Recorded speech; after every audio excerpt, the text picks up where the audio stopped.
Halo, selamat datang di channel Kaudia. Di video kali ini gue akan membahas kenapa sih laptop kalian itu cepat panas. Ada beberapa alasan kenapa laptop kalian itu cepat panas. Yang pertama itu yang pasti adalah suhu ruangan. Kalau kalian pakai AC pasti akan lebih dingin.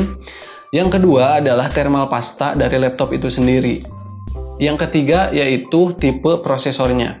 Nah, yang akan gue bahas di sini adalah thermal pastanya. Tiga kemungkinan tadi itu bisa diredam dengan mengganti thermal pasta. Nah, thermal pasta yang bagus itu bisa menghantarkan panas lebih baik.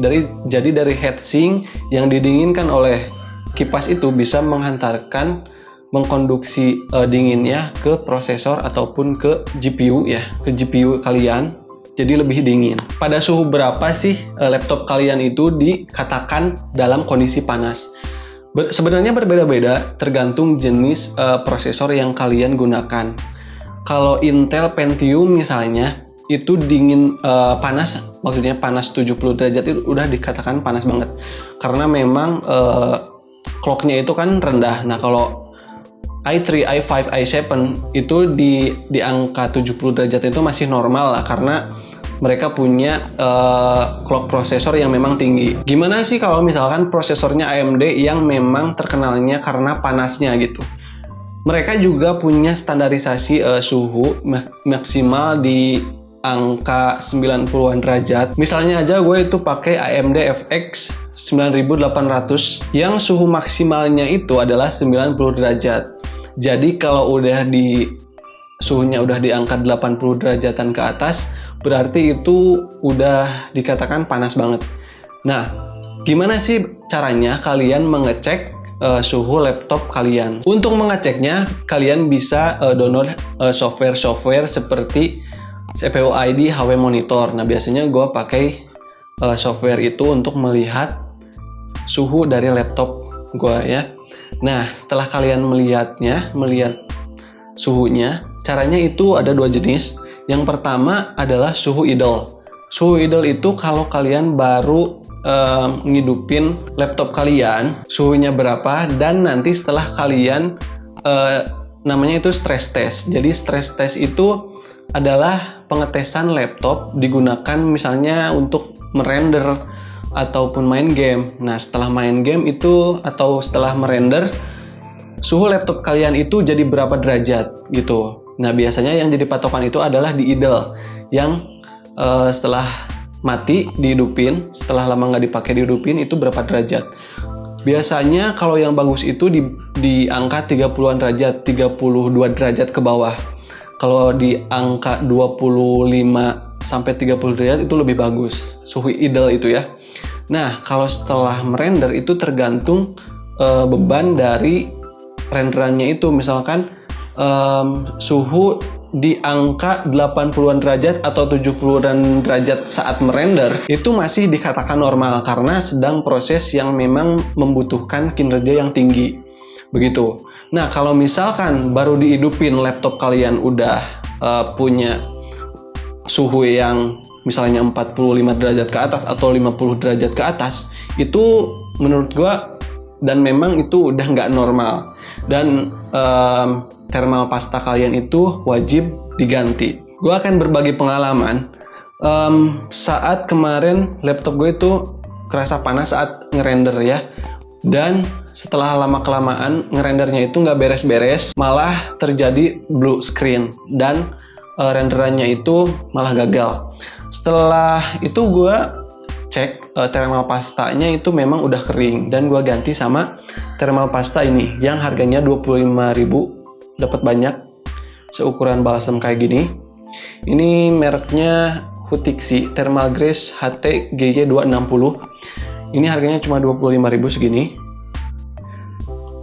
Setelah gue pakai thermal pasta yang ini, suhunya memang pas idle itu ada di angka 40-an derajat. Dan itu menurut gue udah termasuk panas ya, karena baru dihidupin. Setelah gue pakai render malah lebih panas, sampai ke angka 87-an derajat. Itu pas ngerender itu panas banget. Dan ngerendernya juga sampai susah lah, sampai beres itu kadang blue screen, kadang close program. Nah, kemudian gue ganti sama thermal Grizzly ini, yang tipenya adalah Cryonaut. Kenapa gue pilih tipe yang ini? Karena ini adalah tipe yang bisa dikatakan thermal grease, jadi cairan gitu, bukan liquid metal. Untuk di laptop tipe yang liquid metal itu nggak disarankan karena laptop itu banyak pindah-pindah lah, beda sama komputer. Dan memang yang liquid metal itu pemasangannya juga harus sama profesional. Kalau ini bisa kalian pakai sendiri di rumah. Setelah gue pakai yang thermal Grizzly ini, suhu idealnya itu ada di angka saat waktu baru hidup itu di angka 27 derajat atau bahkan bisa 26 derajat. Itu bagus banget, udah dingin banget. Nah, saat merender itu hanya di angka 80 derajat. Itu saat mungkin clocknya itu lagi tinggi, tapi stabilnya itu di angka 65 sampai 70 derajatan. Nah, itu stabilnya segitu saat ngerender, dan performa laptop gue juga malah lebih bagus gitu. Nah, buat kalian yang memang bingung untuk pemasangan thermal pastanya, gue udah bikin videonya, atau mungkin video ini akan tayang duluan. Gue udah bikin videonya, silahkan klik di sini, ada di pojok kanan atas ya. Itu cara pemasangan thermal pastanya. Nah, buat kalian yang memang bingung juga mau pilih thermal pasta yang harga berapa, karena thermal pasta itu banyak variannya, ada yang mulai di harga 20.000, 50.000, 60.000, bahkan ada yang 130 ribuan kayak yang gue beli ini ya, yang thermal Grizzly Cryonaut ini. Buat kalian yang memang bingung, bisa kalian cek aja di tabel ini ya. Nah, tabel ini itu ada urutan dari yang teratas. Ini nomor 1 sama 2 itu adalah liquid metal, bukan untuk laptop. Itu nggak disarankan ya, karena kalau misalkan bersentuhan sama logam, itu bukan logam sejenis aluminium gitu, dia akan melepuh, malah akan berkarat. Jadi nggak disarankan. Oke, jadi itu dia kenapa alasannya laptop kalian itu cepat panas. Yang pertama itu suhu ruangan. Suhu ruangan normal itu yang mungkin di angka 25 derajat, 27 derajat gitu kan. Terus yang kedua itu thermal pasta yang udah gue bahas tadi, kalian harus ganti. Apalagi kalau udah bertahun-tahun, udah 1 tahun 2 tahun itu belum pernah diganti, ya bagusnya sih misalnya 6 bulan sekali atau 1 tahun sekali lah maksimal diganti thermal pastanya, supaya performa laptopnya itu masih bisa diandalkan seperti baru. Nah, yang ketiga itu adalah efek dari prosesor kalian sendiri. Tapi kalau misalnya thermal pastanya ini diganti, suhu ruangannya agak panas atau di angka 30 derajat, itu masih bisa meredam panas dan bisa menghantarkan panas lebih baik. Oke, jadi itu dia pembahasannya. Terima kasih udah klik video ini dan tonton video ini sampai akhir. Jangan lupa klik subscribe di bawah dan like video ini jika kalian suka. Sampai jumpa di video selanjutnya. I'm out, see you next time. Bye.